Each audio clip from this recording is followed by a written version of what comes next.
I am extremely thankful to you for coming here. From core my heart, I express my heartiest gratitude to you. आज का जो topic है उपदेश सारा, written by भगवान रमन महर्षि। बहुत लोग राम भगवान महर्षि के बारे में नहीं जानते होंगे, तो उनका संक्षिप्त परिचय मैं दूंगा। वो तमिलनाडु के रहने वाले थे। उनका जन्म 1879 दिसंबर में हुआ था। उनके जो फादर थे वो सुंदरम अय्यर थे और एडवोकेट थे। बड़े यंग जब थे रमन जी, तो उनके फादर का स्वर्गवास हो गया।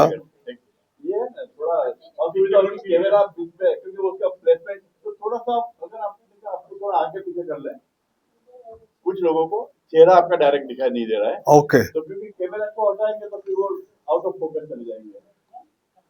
ठीक है, करेक्ट, कंटिन्यू। ओके।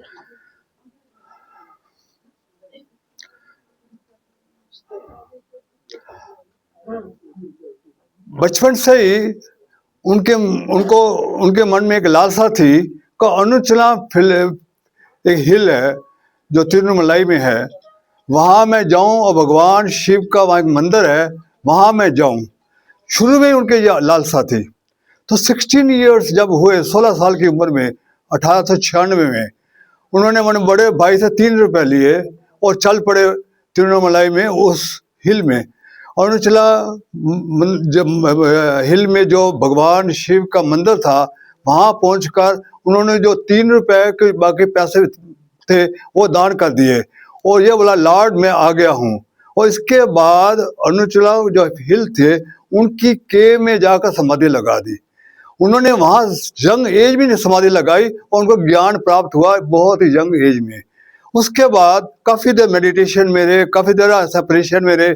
उसके बाद उन्होंने बुक्स लिखनी शुरू की, बहुत ही बुक्स लिखी। और ये वन ऑफ द बुक्स और रमन गीता भी है। उन्होंने सबसे पहले उपदेश सारा को तमिल में रखा, तमिल के बाद उन्होंने संस्कृत में कंपोज किया, संस्कृत के बाद उन्होंने मलयालम में, फिर तेलुगु में। He was command of many languages. उन्होंने कब वो लैंग्वेज सीख ली ये परमात्मा ही जाने, बिकॉज 16 साल की उम्र में ही उन्होंने जाकर तपस्या को शुरू कर दी। तो जो 30 वर्सेस है उपदेश सारा में, जो उन्होंने कंपोज किया था संस्कृत में, तो पहला कंपोज है, पहला मैं आज आपको 3 वर्सेस उनके बताऊंगा। पहला वर्सेस है कर्मा के ऊपर, दूसरा है सफरिंग के ऊपर और तीसरा है लिबरेशन के ऊपर। पहला वो कहते हैं कर्तु आज्ञा प्राप्ते फलम, कर्तु आज्ञा प्राप्ते फलम करम किम परम करम तर्जडम। मतलब कि जो भी हमारे जिंदगी में होता है, जो घटित होता है हमारे जिंदगी में, दुख सुख जो भी आ रहे हैं वो सब परमात्मा की आज्ञा से ही होता है। एवरीथिंग जो हमारी जिंदगी में होता है सब प्रभु की आज्ञा से होता है। अब मैं एक्सप्लेन करूंगा ये प्रभु की आज्ञा से कैसे होता है, कैसे होता है। हमारे दुख सुख सब उसकी आज्ञा से होते हैं। वो कैसे होता है? परमात्मा ने, गॉड ने पूरी सृष्टि की रचना की, पेड़ पौधे पक्षी जानवर सब कुछ उन्होंने बनाया। Everything he did it. जो तो उन्होंने कैसे हमारे जिंदगी में आता है उनका आप सुनिए कि एक फार्मर है, उसने फसल उगानी है। फसल उगाने के लिए पहले वो प्लॉ करेगा, हल जुताएगा, फिर उसको बीज चाहिए। अब बीज भी परमात्मा है, वो बीज भी है, वो भी पेड़ से ही आएगा, वो ही परमात्मा की देन है। उसने बीज भी डाल दिए। बीज के बाद फसल हुई, फिर वो कहता है बारिश हो, फिर again he depending upon the बारिश। परमात्मा से दुआ कर रहे परमात्मा बारिश हो, फिर बारिश भी हो गई, फसल भी बड़ी हो गई। जब काटने का समय हो गया तो ओले पड़ गए और सारा किया करा खत्म हो गया। तो जो भी कर है परमात्मा की आज्ञा से होता है। हमारा सिर्फ कर्म करना है और सारा फल वही देता है। और दूसरा वो क्या कहते हैं कि जो हम कर्म करते हैं कौन फल देता है उसका? परमात्मा ने तीन जो जज है हाई कोर्ट के जज, तीन नियुक्त कर रखे हैं। एक है तमोगुण, एक है सत्वगुण, एक है रजोगुण। जब मैं एक गंदा काम करता हूँ, किसी का मर्डर करता हूँ, मेरी सुनाई तमोगुण जज में होती है। मैं किसकी जान बचाता हूँ, अच्छा कर्म करता हूँ, मेरी जो सुनाई है वो सत्वगुण की होती है। वो तय करेगा क्या अवार्ड देना है, और तमोगुण जज तय करेगा कि मैं जो ने गंदा कर्म किया है उसका अवार्ड क्या होगा। और तीसरा जो मिक्स्ड है वो रजोगुण करेगा, वो तय करेगा कि मुझे क्या अवार्ड मिलेगा और क्या पनिशमेंट मिलेगी। तो ये सारे कर्म जो हमारे दिन, जो हमारे डे टू डे वर्क है, सारे के सारे परमात्मा ही फल देता है। और दूसरी पंक्ति वो ये कहता है, कर्म किम परम कर्म तजडम। आप कितने लोग कहते हैं, जो हम कहते हैं कर्म प्रधान है, कर्म प्रधान है, जैसे करोगे वैसे भरोगे। कितने लोग इसको मानते हैं? एवरीबॉडी यही कहेगा, जैसे करते हैं वैसे भरोगे, as you sow so you reap. पर रमन महर्षि कहते हैं ऐसा नहीं है, ये कर्म प्रधान नहीं है। तो कौन पर कैसे, वो कैसे कहते हैं कि किसी का तुमने मर्डर किया, तो मर्डर करने के लिए दो चीजें चाहिए, एक जीव चाहिए और एक इंस्ट्रूमेंट चाहिए। मैंने किसी को मर्डर किया तो मैं हाथ में तलवार चाहिए, या चाकू चाहिए, या पिस्टल चाहिए, या हाथ चाहिए, तो क्रिया हो गई, कर्म बन गया। तो कर्म जो हुआ, तो कर्म है वो तो इनर्ट है ना, वो तो एज ए फल ऑफ दैट की उसे मारा तो कर्म हुआ, तो उसको आप कैसे प्रदान करते हैं? हाउ यू कैन से कर्म इज प्रधान। और किसी के लोग जान बचाता है और वो कर्म अच्छा हो गया, तो वो कैसे, तो वो क्रिया हो गई, तो आप कैसे कहते हैं कि कर्म तो इनर्ट है, कर्म तजिडम है? तो कौन रेस्पॉन्सिबल है? रेस्पॉन्सिबल वो है जो जिसने आपसे काम करवाया। अंदर जो बैठा हुआ है, जिसने कहा कि इसको मारो तो मार दिया, अंदर जो बैठा हुआ है कि इसको बचाओ बचा दिया, तो जो क्रिया है वो तो तजिडम है। तो आप कैसे कहते हो कि कर्म प्रधान है? तो प्रधान कौन है? जो हमारे अंदर बैठा हुआ है, जो अच्छे कर्म और बुरे कर्म कराता है। तो वो कौन है? वो कौन है जो हमारे अंदर अच्छे और बुरे कर्म कराता है? तो उसे सेकंड वर्स आ जाता है उसका, कृति महादो पतन कारण फलम अशात्म गति रोधकम।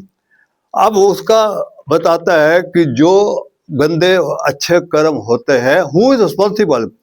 कहते वास्ट कृति होता है कर्म, उदय तो होता है ocean, in vast ocean of actions. हम दिन में कितने कर्म करते हैं?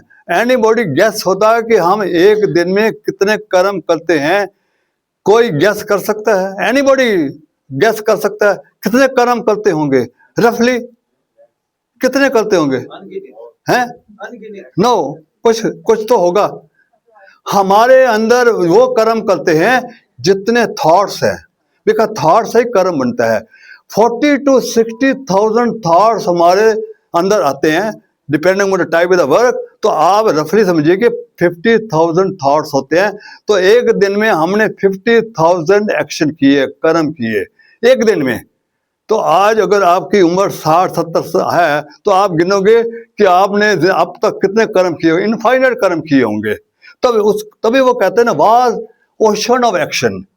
तो कौन है पतन का कारण? जो कौन है जो हमको कर्म, गंदे कर्म कराता है? वो कहता है वो है जो अस्थाई, वो कहते हैं कि फलम अशात्वम, जो हमको अस्थाई फल देता है, टेम्परेरी इंजॉयमेंट देता है, टेम्परेरी इंजॉयमेंट देता है।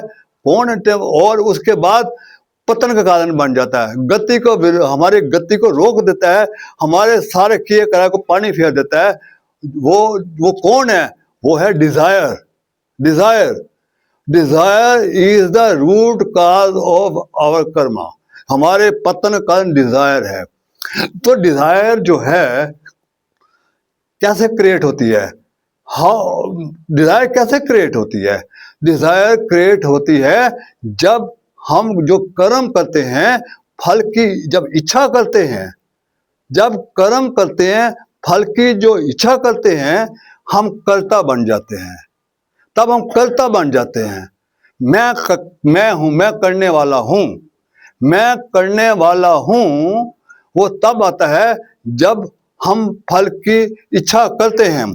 तो भगवान कृष्ण ने भी कहा है, कर्माणे अधिकारे अस्तु मां फलेषु कदाचन। हमारा, हम कौन हैं? हम दृष्ट हैं, हम साक्षी हैं, हमारा काम करना है, हम पूरा मेहनत से करना है कि फल की इच्छा नहीं करनी, फल परमात्मा ही देता है, करने वाला परमात्मा है। अगर मैंने इच्छा की, डिजायर किया, तो then it will create desire, इच्छा हो जाएगी। अगर मेरी पूरी हो गई, it will create another desire, मेरी थर्ड पूरी होगी, फोर्थ डिजायर, फिफ्थ डिजायर। अगर आदमी बहुत ही मेहनती है तो वो मेहनत करता करता, फल की इच्छा करता करता टॉप पर पहुंच जाएगा, टॉप पर पहुंच जाएगा। जैसे नेपोलियन बोनापार्ट था, वो एक सोल्जर था बट टॉप पर पहुंच गया। हिटलर था, वो भी एक सोल्जर था, वो कमांडर बन गया, टॉप पर पहुंच जाएगा। ऐसे लोग जो डिजायर से टॉप पर पहुंचते हैं, वो क्या हो जाते हैं? वो वासनाओं के शिकार हो जाते हैं। काम वासना, लोभ वासना, ये जो अहंकार वासना, ये तीन वासनाओं के शिकार हो जाते हैं, फिर पतन के कारण हो जाते हैं। भगवान राज कीजिए, जब हमारी डिजायर पूरी होती है, हमको इंजॉयमेंट मिलती है, वो अस्थाई होती है, पर इस स्थाई में एक और डिजायर पैदा हो जाती है। जब वो पूरी हो जाती है, फिर अस्थाई हो जाती है, फिर तीसरी भी हो जाती है। एंड में जब टॉप पर पहुंच जाता है तो आदमी अहंकारी बन जाता है। यही चीज दुर्योधन के साथ हुई, यही चीज रावण के साथ हुई। ये सारे अहंकारी होते हैं। नेपोलियन बोनापार्ट एंड में सुसाइड, हिटलर ने सुसाइड कर ली, नेपोलियन बॉडी पकड़ा गया, उसको ही मार गया। तो जो लोग टॉप पर पहुंचते हैं, उनका पतन निश्चित है। दुर्योधन क्या था? दुर्योधन अहंकारी भी था और कामी भी था, क्योंकि सब द्रौपदी के कारण ही हुआ है। जो रावण था वो भी अहंकारी था और कामी था, क्योंकि सारा काम सीता से हुआ। तो अगर आपकी डिजायर पूरी नहीं होती, हर एक लकी नहीं होते, वो डिप्रेशन में चलते हैं, वो वरिष्ठ में चलते हैं, दुनिया भर की बीमारियां हो जाती है, वो फिर गंदे कर्म करने शुरू कर देता है, वो चोरियां चपाटी करनी शुरू कर देता है, वो कोर्ट में जाकर कितने केसेस हो जाते हैं। तो मतलब है, अगर डिजायर आपकी पूरी हो गई तो आप अहंकारी टॉप पर पहुंच जाओगे। अगर डिजायर पूरी नहीं हुई तब प्रॉब्लम है। तो डिजायर टॉप हो तब भी प्रॉब्लम है, डिजायर तब भी प्रॉब्लम है।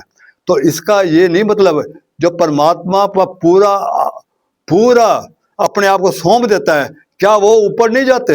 क्या वो ऊपर नहीं जाते? वो जब पूरा हो जाता है तो वो जो मिलता है उसको प्रसाद में रहता है कि हे परमात्मा, जो आपने दिया, I am fully contented with me. चाहे वो फर्स्ट क्लास आए, सेकंड क्लास आए, कुछ भी आए, he always remains gratitude to the God, कि जो मुझे मिला वो प्रसाद के रूप में ऐसे आदमी ऊपर चले जाते हैं, ऐसे आदमी भी टॉप पर पहुंच जाते हैं। पर ऐसे आदमी जो परमात्मा में आश्रित रहते हैं, जो आउटकम को दे आर नॉट, वो अटैच नहीं होते, वो लोग भी ऊपर हो जाते हैं। जैसे राजा जनक है, राजा भोज है, ऐसे जो किम टॉप पर पहुंचते हैं, वो हमेशा परमात्मा को जाते हैं, ऊपर पहुंचकर भी अहंकारी नहीं होते। और ज्यादा लोग जो अच्छे होते हैं वो टॉप पर ही पहुंचते हैं, जो परमात्मा आश्रित होते हैं। तो इसलिए बोलते हैं desire the root cause of all our problems. दूसरा, एक को अब आप बताओ क्या कि मैं जो है, मैं के कितने नुकसान है। मैं हूं तब है जब मैं फल की इच्छा करता हूं तो मैं आ जाता हूं। तो मैं जितने रिलीजन्स हैं, चाहे हिंदू रिलीजन है, चाहे हिंदू रिलीजन, सारे रिलीजन्स में जो करवाट डालता है, जो विरोध करता है, वो मैं ही हूं। मैं कैसे हूं? My Allah, your Ram, his Buddha, their Krishna. तो ये जो मैं है, डिवाइड को, परमात्मा को डिवाइड किया हुआ है। मेरा अल्लाह बड़ा है, मेरा राम बड़ा है, उसका कृष्ण बड़ा है, उसका बुद्धा बड़ा है, इसी पर लड़ाई हो रही है। तो भगवान राम भी ये कहता है, भगवान राम क्या कहते हैं? भगवान राम कहते हैं मैं और मोर तोड़ता माया। अर्जुन बोलता है कि माया क्या है, संसार दुखी क्यों है, बंधन में क्यों फंसा हुआ है? तो राम परमात्मा कहता है मैं और मेरा, तू और तेरा, बस ये समझ लो, मैं और मोर तो और तू माया, मैं मेरा तू तेरा, सारी दूसरी इसी पर मार खाड़ रही है, इसी पर हो रही है। यही सारे झगड़े का काम। बेसिस ऑफ ऑल रिलीजन, जितने हमारे रिलीजन्स हैं, हमको कहते हैं लव फॉर गॉड। सारे रिलीजन कहते हैं कि love for God. Basis of all it is love for humanity. Then still they are fighting. क्यों फाइट कर रहे हो? जब क्राइस्ट जेरूसलम में गए, जेरूसलम है जहां वो पैदा हुए थे, वहां गए तो उन्होंने सबको बोला कि don't become religious, become spiritual. Don't become religious, become spiritual. He was hating spiritual leaders. Prophet Muhammad जब काबा में गए, मक्का के पास काबा है, वो भी मोस्ट रिलीजियस प्लेस है, वहां भी उन्होंने कहा कि तुम 5 दफा नमाज पढ़ते हो, क्या आप अल्लाह को प्यार करते हो क्या? जो अल्लाह को प्यार नहीं करते, because you are religious, you become spiritual, they something, the spirit is lacking, आपका इंटरनल स्पिरिट इज लैकिंग। वो बार बार प्रॉफेट मोहम्मद कह रहे थे कि don't become religious, become spiritual. जब स्पिरिचुअल होगे तब अल्लाह से प्यार करोगे, अल्लाह से प्यार करोगे तो सारे ह्यूमैनिटी से प्यार करोगे। पर जब तुम लड़ रहे हो तो फिर you have no love for Allah. आप नमाज किस बात का पढ़ रहे हो? यह प्रॉफेट मोहम्मद ने कहा। गुरु नानक जी ने यही कहा। गुरु नानक जी ने कहा कि बेसिस ऑफ ऑल रिलीजन है humanity, love for God. Allah, परमात्मा, ईश्वर सब एक ही हैं। Why you are fighting? ये गुरु नानक ने ये कहा था। तो मैं I love Muhammad, I love Ram, I love Krishna. बहुत अच्छी बात है, ये लव करो। You love Muhammad, who stops you? You love Ram, but then why you are fighting? Love Ram जो लव करते वो तो यही बता रहे हैं कि अल्लाह को, अल्लाह से लव करो, और तुम तो घृणा कर रहे हो। ये है, ये तू मैं तेरा, तो तेरा का ही है, माई नोशन ही है। प्रॉब्लम क्या होती है? प्रॉब्लम ये होती है कि जो हमारे टीचर्स हमको सिखाने आते हैं, we follow teachers but not their teachings. हम उनकी टीचिंग्स फॉलो नहीं करते। 4 आदमी कोई परमात्मा का नाम लेने लग जाता है, उसी को हम कर लेते हैं कि यही परमात्मा है। जैसे आसाराम था, जैसे जितने हमारे फेक हुए हैं, लोग अंधाधुंध उनको फॉलो करते हैं, अंधाधुंध, पर टीचिंग को फॉलो नहीं करते। यही जो है आई नोशन में has created different culture, tradition, ritual। सब हर मजहब के डिफरेंट कल्चर्स हैं, रिचुअल्स हैं, ट्रेडिशंस हैं, प्रैक्टिस हैं, हर एक की अलग अलग है। ये प्रैक्टिस भी एक दूसरे को अलग करती है।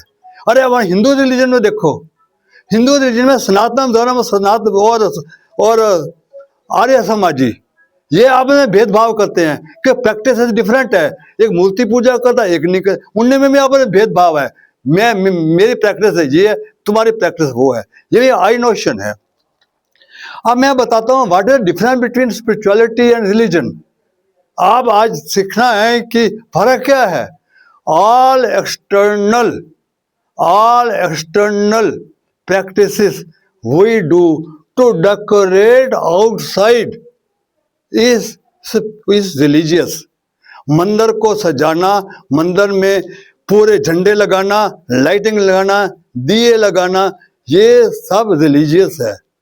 और मन के अंदर दिया जलाना, ये अंदर को साफ करना, अंदर में दिया जलाना, अंदर में मन की जितने करवाहट को पूरा करना, और love for God, it is a spiritual.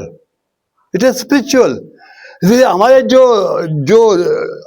Problem आ रही है, रिचुअल से बहुत प्रॉब्लम आ रही है। क्या हमारा मूर्ति जो हम करते थे, जिसने सबसे पहले मूर्ति बनाई थी, हम बिलीव कि भगवान शिव की बनाई थी, रखी थी मंदिर में, तो रखी थी। उसका आइडिया ये था कि हमारा जो मन है बहुत वेवर करता है, तो उसकी वेवर को कम करने के लिए परमात्मा की मूर्ति रख दी, उसमें मेडिटेट किया कि इसके थ्रू हम स्पिरिचुअलिटी में जा सके।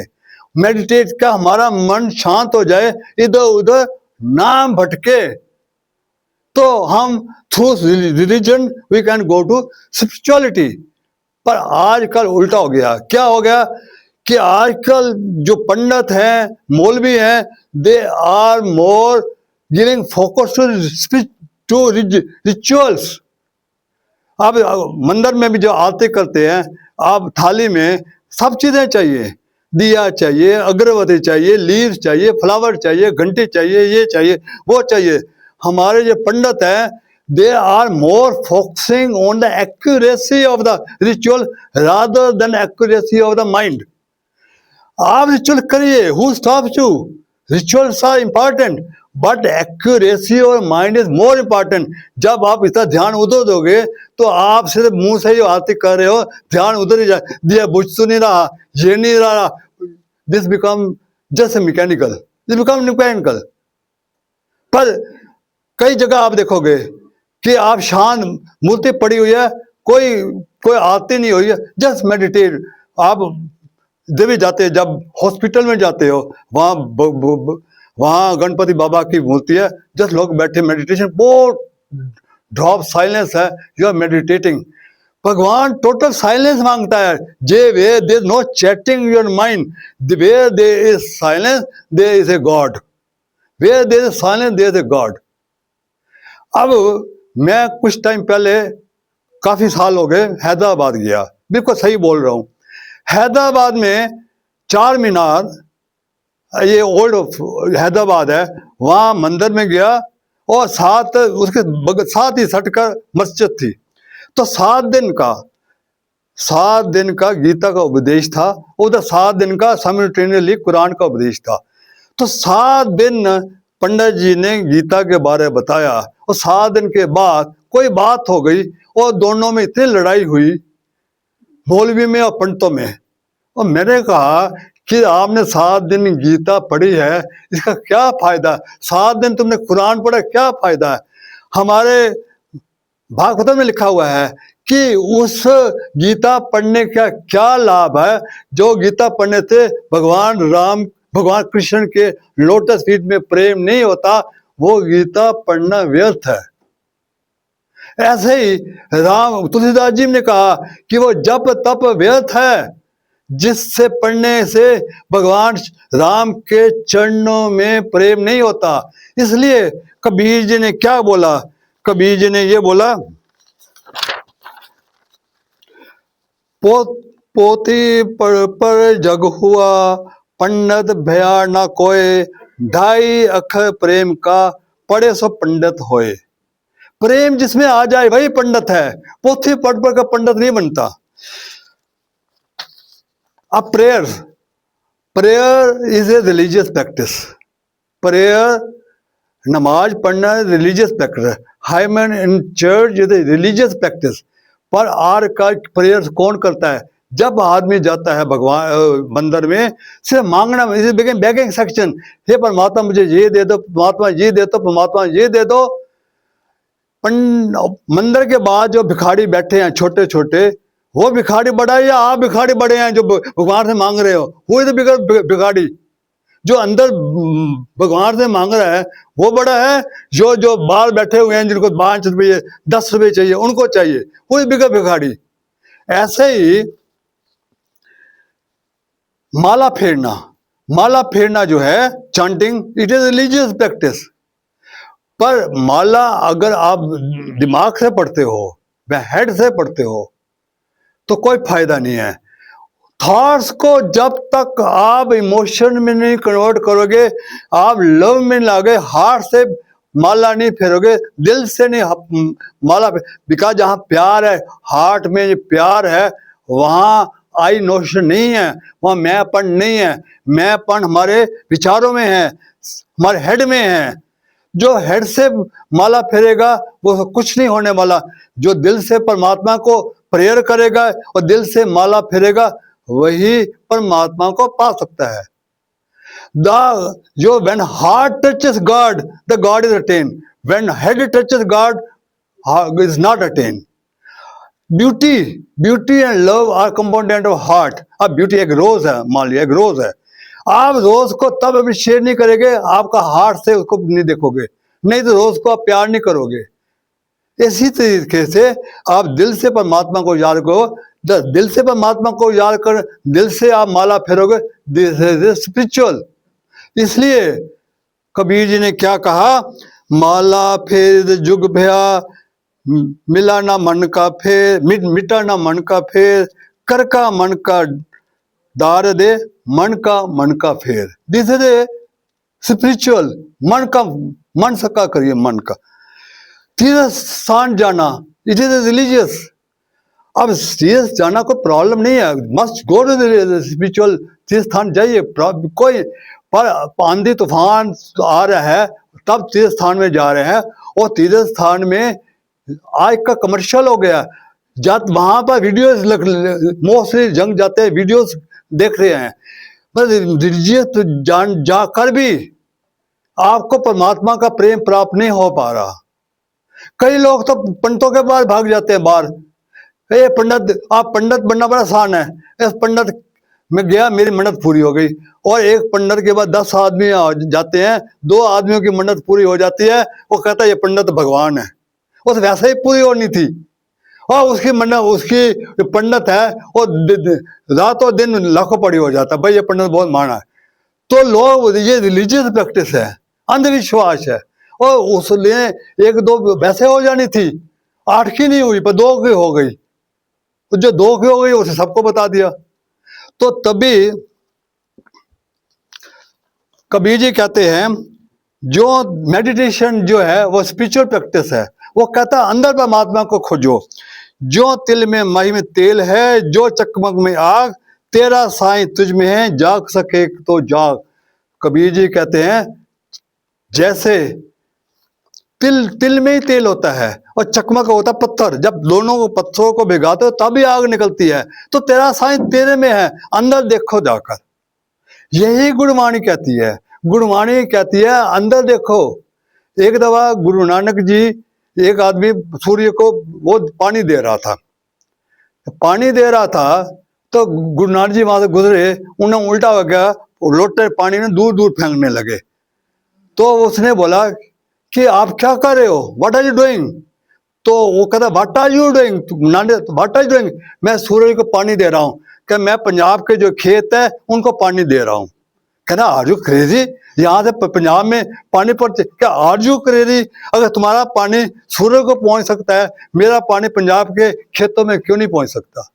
तो उन्होंने बताया कि सूर्य को मेडिटेट करो, उसकी लाइट से मन के अंधकार को दूर करो, तब आपका मन का अंधकार दूर होगा। तब हम वाहे गुरु करते हैं। वाहे गुरु का मतलब क्या? वाहे मेरे अद्भुत प्यारे प्यारे परमात्मा, तुम गुरु हो। गुरु होता है जो मन के अंधकार को दूर करता है। वाहे गुरु का मतलब यही है कि जो मन के अंधकार को दूर करे। अब आप अगर हिंदू हैं तो going to the temple pleases समाज, going to the temple pleases हमारे माँ बाप, हमारे ग्रैंडफादर, ये बड़ा टेम्पल में जाना बड़ा रिलीजियस है। पर परमात्मा को याद करना इट इज ए स्पिरिचुअल। परमात्मा को प्लीज करो, इट इज स्पिरिचुअल। अगर आप हिंदू हैं और अगर आप मुस्लिम हैं और अगर ईसाई हैं तो आप परमात्मा को नहीं पा सकते। अब देखिए, if you are a Hindu you can not be spiritual, if you are a Muslim you can not be spiritual, because Hindu कौन है? आपके थॉट्स ने हिंदू बनाया है। अब बचपन से हिंदू नहीं बने, अब बचपन से मुस्लिम नहीं बने, अब बचपन से ईसाई नहीं बने, ये आप जिस घर में पैदा हुए बन गए। और स्पिरिचुअल मीन्स टू अपने स्पिरिट में जाना, परमात्मा में जाना। Spirit has got no religion. हमारे अंदर जो सोल है, स्पिरिट है, जिसको स्पिरिचुअल है, उसका कोई धर्म नहीं है। He is not religious. परमात्मा इज नाइदर हिंदू ना मुस्लिम ना ईसाई। परमात्मा का कोई धर्म नहीं है और हमारा स्पिरिट का भी धर्म नहीं है। इसलिए उनको पाने के लिए मेडिटेशन में क्या करते हैं? मेडिटेशन में क्या करते हैं? जब हमारे थॉट्स खत्म हो जाते हैं, थॉट लेस हो जाते हो, तब आप ना मुस्लिम होते हो, ना हिंदू होते हो, ना ईसाई होते हो, तब अंदर प्यार प्रेम पैदा होता है। मेडिटेशन का फिलॉसफी यही है कि अपने थॉट लेस हो जाओ, ना हिंदू बनो, ना मुस्लिम बनो, ना ईसाई करो। पर अगर जो रिलीजन के बहुत हो जाते हैं, अटैच हो जाते हैं, तो आई नोशन मैक्सिमम हो जाता है। जितना आप रिलीजन से चिपकोगे, कट्टर बनोगे, कट्टरबंदी बनोगे, तो you are far away from the God. ये परमात्मा आई, जहाँ आई है, जहाँ मैं हूँ वहाँ परमात्मा नहीं। मैं हिंदू हूँ, परमात्मा मैं जब मैं हूँ परमात्मा नहीं है। आप समझ लो। और मैं पक्का हो गया, कट्टर बन गए तो मैं बहुत पक्का हो गया, तो आप तब तो आप वायलेंस करोगे, मारोगे। जैसे अभी दिल्ली में ब्लास्ट हुआ है, तो ऐसे जो काम करते हैं वो महापापी, इससे घृणा वाली बात नहीं हो सकती। They are displeasing god. उनके दिमाग में ये होता है कि ऐसा करने से आई एम प्लीजिंग खुदा। It is wrong notion, because इसमें आई नोशन मैक्सिमम है, क्या मैक्सिमम द ईगो ट्रिप। तो आपको बनो, मॉडरेट बनो, सब कुछ कर बनो, but don't become cutter, don't become cutter. पर हमारे इसका ये नहीं मतलब कि आप रिलीजन ना बनो। It has got own importance. मैं बताता हूँ, रिलीजन हमको यूनाइट करता है, रिलीजन हमको पुरानी कल्चर करता है, जिन रिलीजन से हमारी ट्रेडिशन होती है। जितने पिछले हमारे सैकड़ों से लोग गुलाम रहे हैं, हिंदू गुलाम रहे हैं। Religion plays a vital role to unite them together. Religion plays vital role कि हमारा जो हिंदूज हैं, छोटे छोटे जाति में बंटे हुए हैं, वैश्य, शेड्यूल कास्ट, शेड्यूल ट्राइब, ब्राह्मण, वैश्य, इनको इकट्ठा करने के लिए, एक प्लेटफॉर्म करने के लिए religion plays a very very important role. और मैनी पीपल, ऐसा नहीं है कि मंदिर में जाकर आप स्पिरिचुअल नहीं मार सकते। Many people have gone to spirituality through the by going to temple, by expressing God, by परमात्मा को एटीट्यूड ऑफ ग्रेटिट्यूड करके परमात्मा में मेडिटेट होकर बहुत लोग रिलीजन से स्पिरिचुअल हुए हैं, बहुत हुए हैं। ऐसा कुछ नहीं है। You can become spiritual through religion also. और दूसरी बात है, आरती करना आसान है, मेडिटेशन करना मुश्किल है। इसलिए मैनी पीपल प्रेफर आरती और मेडिटेशन। और सबसे है कि we can celebrate all our function. हमारे जितने मंदिर में होते हैं, हम जितने सेलिब्रेट करते हैं, नवरात्रे हैं या दिवाली है, सब हम सेलिब्रेट करते हैं। This is a play vital role. पर उसमें एक चीज करनी है आपको, आप सेलिब्रेट करिए। आप who stop you celebrate not to celebrate. मान लिया आप गणपति बाबा की पूजा कर रहे हैं, सेलिब्रेट करिए, पूरा करिए। पर आपको पता है कि आप नारियल जो तोड़ रहे हैं, उसका सिग्निफिकेंस क्या है? नारियल तोड़ना, भगवान गणपति के आगे नारियल तोड़ना कईयों पता है कि स्टेटस सिंबल हो गया कि वो उसको नारियल दे दिया, उसको नारियल नहीं दिया, वो खफा हो गया। नारियल तोड़ने का मतलब है, जैसे नारियल तोड़ते हैं, जब पानी निकलता है तो इसका मतलब जब ईगो निकलती है तो अंदर क्या मिलता है? गिरी, सुंदर गिरी निकल जाती है। ऐसा ही वो बताता है कि आप अपने ईगो को खत्म करो, जब तो मन तभी शुद्ध होगा। इसका सिग्नेचर ये है। नवरात्रे आते हैं, लोग ना दुर्गा सप्तशती की पूजा करते हैं और कथाएं पढ़ते हैं, और हो गया हमारा पाठ। आज मैंने 5वां अध्याय रक्त बीज का कर दिया, बहुत अच्छा किया। पर रक्त बीज का आपने किया है कि आपने सीखने पर रक्त बीज का क्या हुआ था? रक्त बीज एक राक्षस था। जब माँ दुर्गा उसको मारती थी, जितने खून के कतरे नीचे गिरते थे उतने रक्त बीज और हो जाते थे, 10 हो जाते थे, और 10 को मारते थे तो हजार को लाख हो जाते थे। फिर उन्होंने काली माँ को इन्वोक किया, काली माँ को बोला कि जीव इतनी करो कि एक ही कतरा जमीन पर ना जाए, तब उन्होंने मारा। इसका सिग्निफिकेंस यह है कि हमारे जो नेगेटिव थॉट्स है, एक ही नेगेटिव थॉट होता है, मल्टीप्लाई करते हैं रक्त बीज, मल्टीप्लाई र्यून कर, हमारी जिंदगी को र्यून कर देता है एक ही नेगेटिव थॉट। तो ये बताता है कि नेगेटिव थॉट को अंदर घोंसला मत दो, ये कॉकरोच है, वो मल्टीप्लाई ऐसे वो पता नहीं चलेगा, पर हम लोग सिग्निफिकेंस नहीं जाते। अब हम नवरात्र नो हमारी हम करते हैं, पहले दिन शैल पुत्री को करते हैं, दूसरे दिन ये हम पूजा करते हैं, पर सिग्निफिकेंस नहीं है। ये नाम नो जो है फॉर्म्स ऑफ दुर्गा, ये हमको कुछ सिखाती है। क्या सिखाती है? ये हमको हमारी क्वालिटीज को डेवलप कराती है। क्या कराती है? शैल पुत्री जो पहली है, हमको पावर टू विथड्रॉ करने की शक्ति देती, डेवलप करती है। Brahmacharini power to let go, Chandraghanta power to tolerate, और टॉलरेट करना सीखो। कुछ पंडा power to accept people as they are. Skanda Mata power to discriminate, Katyayani power to जज, काल रात्रि पावर टू फेस, मुसीबतों का सामना करो, महागौरी पावर टू कोऑपरेट करो, सिद्धिदात्री पावर टू अकोमोडेट सीखो। पर हम इन क्वालिटीज को कभी नहीं सीखते, हम ओनली सेलिब्रेट करते हैं।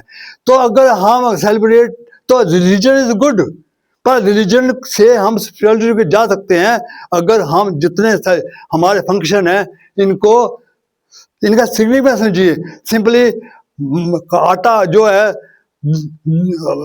हमने क्या है, आज हमने आटा करेंगे, सिर्फ नवरात्रों का आटा खाएं, नवरात्रों का भोजन करें। नवरात्रों का भोजन करने समझा कि हम खुश कर दिया। नवरात्रों का भोजन religious, but to follow the meanings of this and follow it is spiritual। और कई लोग होते हैं कि जानते जानते भी कुछ नहीं करते।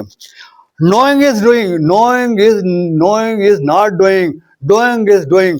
आप अप्लाई करिए, अपनी जिंदगी में लाइए, तब भी स्पिरिचुअलिटी आपके अंदर आएगी। अभी मैं आता हूँ थर्ड। अभी आपने क्या सीखा? हमने ये सीखा अभी तक कि I notion is creating lot of problems to अस।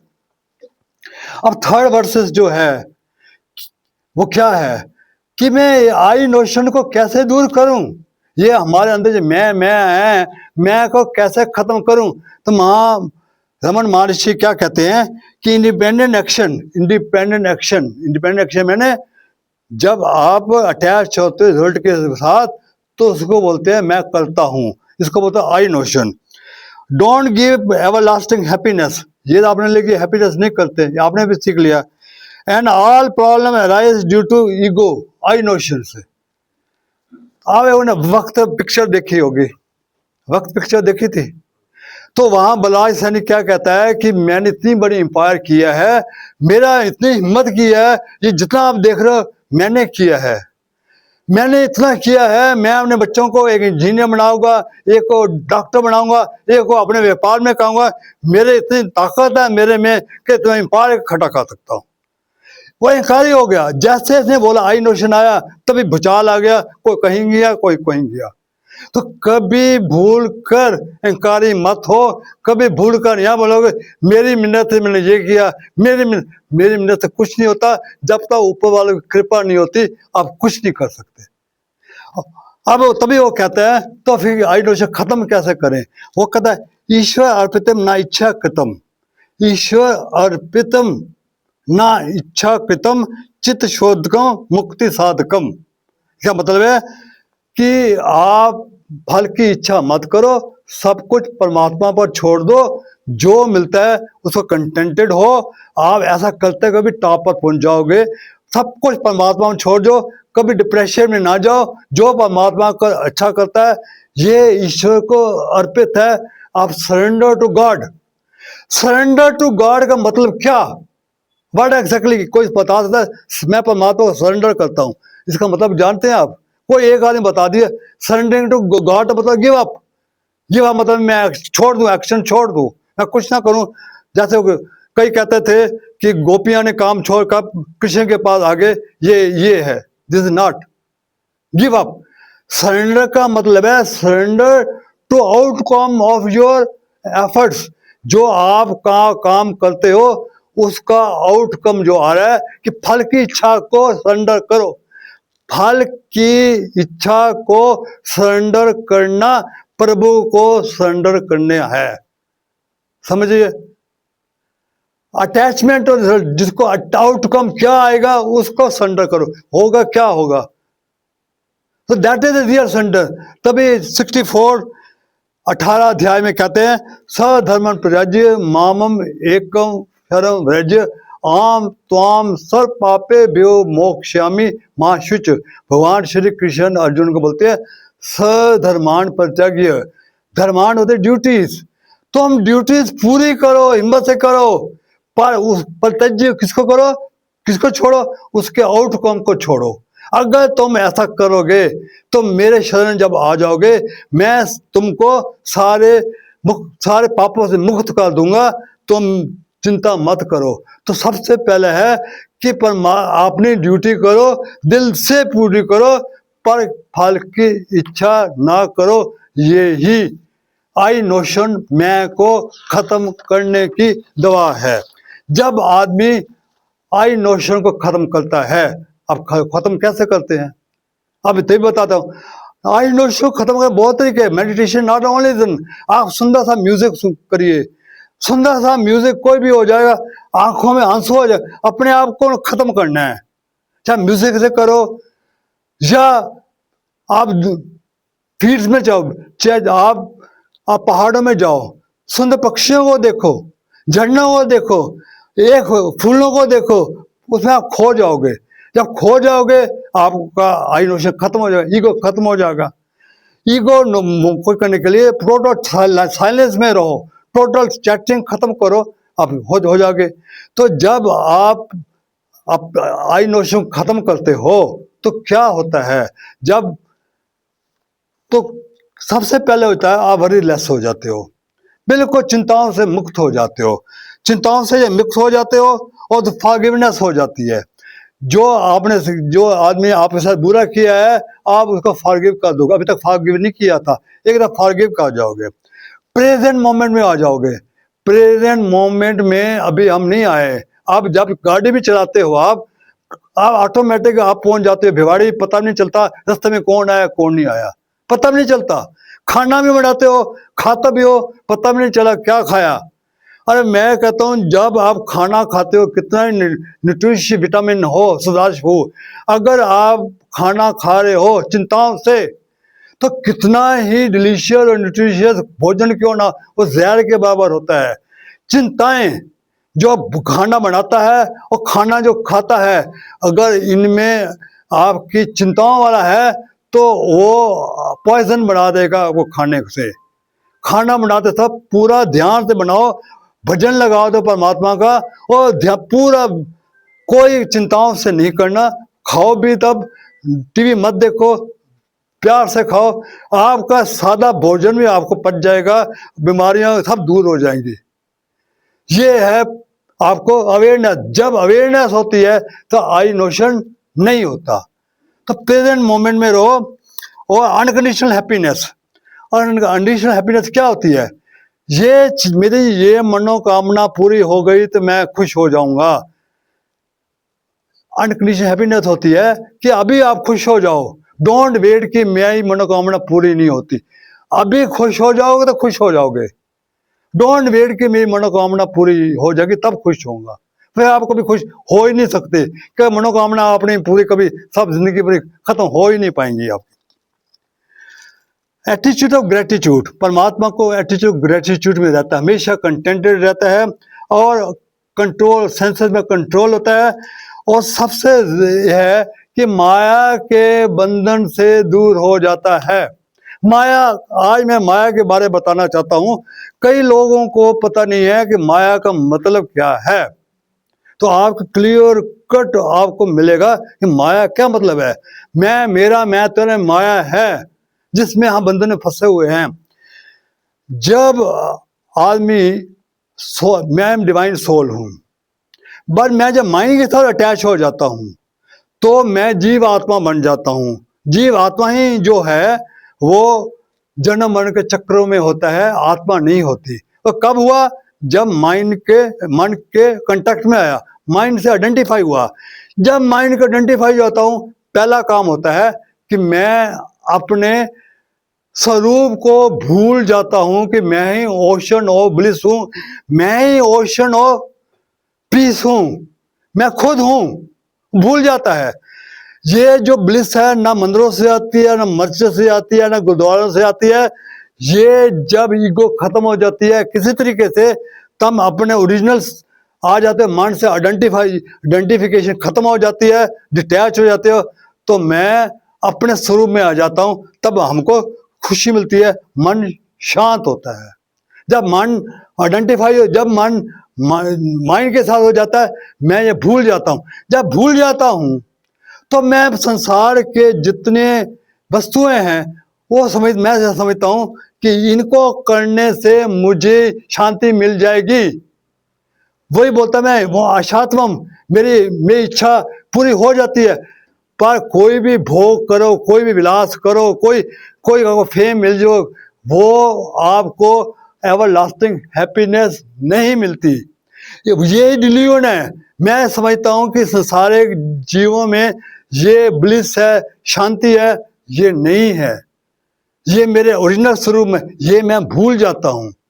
जैसे एक चीनी है, चीनी भूल गई है कि मेरा जो स्वभाव है वो मीठा है। वो हाथ में कटोरा बनकर बोलेगी, मुझे थोड़ी सी चीनी दे दो, मुझे बहुत मीठा चाहिए। एक आग है, आग बोले वहां पर चौस्ते में लोटा गए, मुझे बड़ी ठंड लग रही है, मुझे बड़ी ठंड लग रही है, मुझे तो आग दे दो। भाई तुम खुद आग हो, ठंड क्यों मांग? तो हम भी तो यही कह रहे हैं, मुझे शांति चाहिए, मुझे पीस चाहिए। अरे तुम खुद ही तो पीस शांति के हो, तुमको क्या पीस चाहिए? यही डिल्यूजन है। एक किंग था, वो गलियों गलियों घूम रहा था कि मुझे कोई बताएगा इस कंट्री का किंग कौन है। कहते ये पागल है, खुद किंग है, बोली जा रहा है किंग कौन है। हम भी तो यही कह रहे हैं, यही डिल्यूजन है, यही माया है। और दूसरी माया क्या है कि मैं खुद ब्रह्म हूं, मैं भगवान का अंश हूं, मेरी सारी क्वालिटीज भगवान परमात्मा में है। डर नाम की चीज कैसे है? पर जब मैं मन के साथ आइडेंटिफाई हो जाता हूं तो मैं भूल जाता हूं कि मैं ब्रह्म हूं। एक शेर का बच्चा था, शेरनी ने बच्चे को बच्चा दिया और मर गई। पीछे से शीप आ रहा था, शीप भेड़ी झुंड आ रहा था। मदर शीप ने उस बच्चे को उठाया और पालने पोसने लग गई।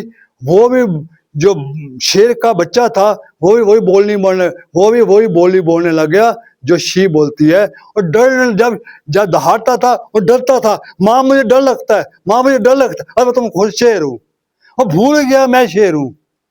माँ वो डरना नहीं है, वो भी ऐसे बोलती थी उसको। यही हमारा है, ये डिल्यूजन है कि हम खुद परमात्मा के बंदे हैं। ये डर, ये चिंताएं, ये किस बात की? ये डिल्यूजन है, ये माया है, क्या है? एक और बताता हूँ आपको। एक इंजीनियरिंग कॉलेज में एक ब्राह्मण था, वो भी इंजीनियरिंग कॉलेज पढ़ता था। वो डे स्कॉलर था। डे स्कॉलर होता है जो हॉस्टल में नहीं रहता। तो होली के दिन थे, वहां गया बच्चे, तो उन्होंने भांग पिला दी, ओपीएम। उसके दोस्तों ने उसको भांग, और उसको चढ़ गई। वो कहता है टेक मी होम, मुझे घर ले जाओ, घर ले जाओ, घर ले जाओ, घर ले जाओ।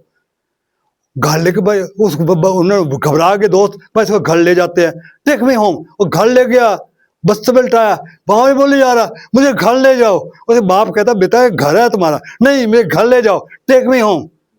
फिर उसका इसका चढ़ गया, तो उसको उसने बटर मिल्क पिलाया, वो होश आया कि वाकई मेरा घर है। हमने ये ओपीएम, हमने ये भांग पी रखी है, हमने भांग पी रखी है। भांग है, यही ओपीएम है, यही भांग है। क्या आप रात को जब सोते हो, जब रात को आप सोते हो, डीप स्लीप में होते हो, तो आई नोशन जीरो होता है।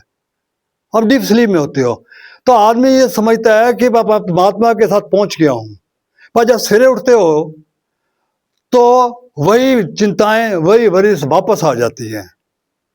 यही होता है जो अब नशा करता है, जो नशा, दम मारो दम, दम मारो दम क्या होता है, बैठा हुआ है, पर दम जब फिर वापस, तो ये दम मारना, हम भी दम मारकर बैठे हुए हैं, ये यही है, यही ओपियम हमारे सफरिंग का जड़ है।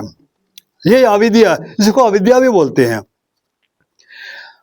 अब कंक्लूजन में मैं ये कहूंगा कि ये ईगो है, आई नोशन है, इट इज लाइक ए हड्डी, हमारे में हड्डियां जो है ना, इट इज लाइक ए हड्डी इन अवर थ्रोट। हमारे पास सारा खाना पड़ा है, everything is there, different dishes पड़ी है, हम उसको खा नहीं सकते क्योंकि गले में हड्डी है। खाना सामने पड़ा है, भूख लगी हुई है, हम खा नहीं सकते। ऐसे ही ego is like a throat opium, एक ओपियम है जो ब्लिस इज एवरीवेयर, परमात्मा का ब्लिस है एवरीवेयर, हम उसको एंजॉय नहीं कर पा रहे बिकॉज ऑफ ईगो। जब ईगो खत्म हो जाती है तभी ब्लिस आएगा। और एंड में कि जो आदमी जब आदमी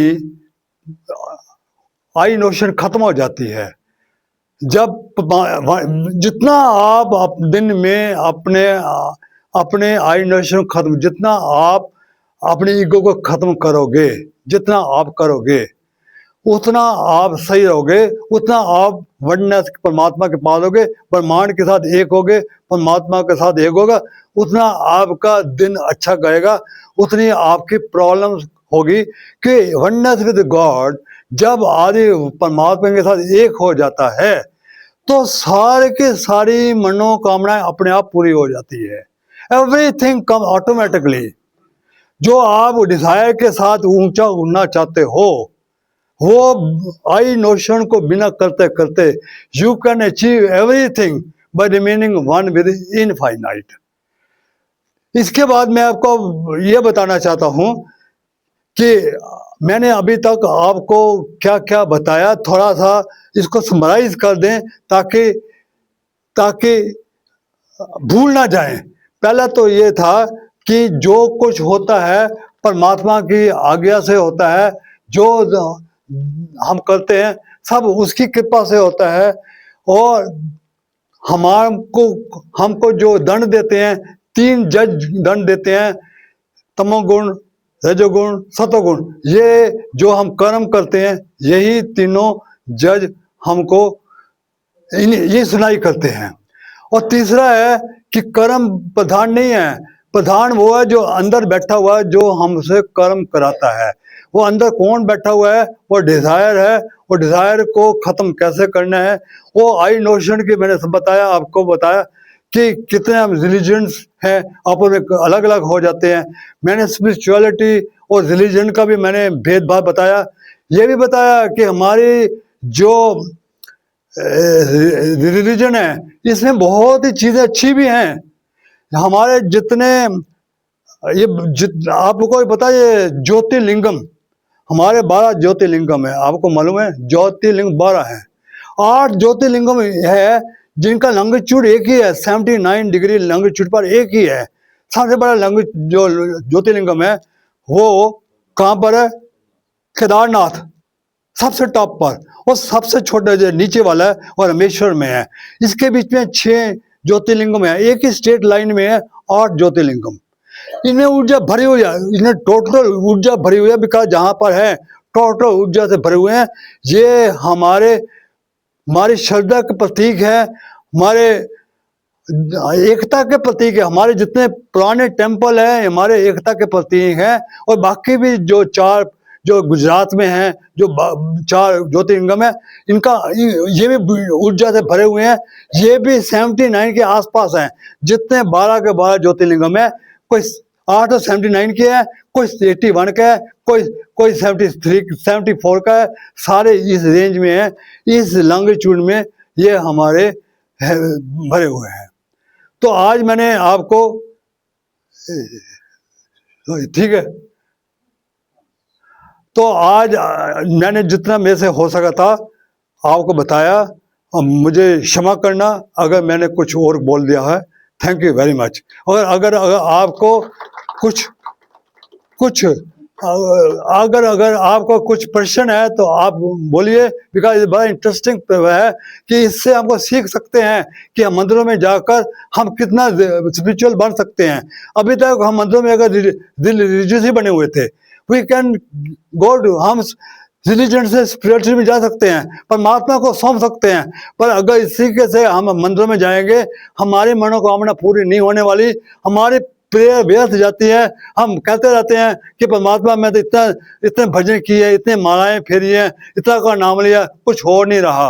अगर आप आज के बाद मेरे जो वचन को ध्यान देंगे, आप ध्यान करना कि आप थोड़ा सा भी फॉलो करेंगे तो आप रिलीजन से स्पिरिचुअलिटी की बहुत अच्छी तरह मूव कर लेंगे। कोई बता सके, कोई आपको बता, कोई तो लास्ट टाइम मैं माफ़ी मांगता हूँ, वो चाय वाला लेट आया था और कईयों को चाय नहीं मिली थी, तो आज मैं माफ़ी मांगता हूँ और आप बिना चाय पिए मत जाना प्लीज़।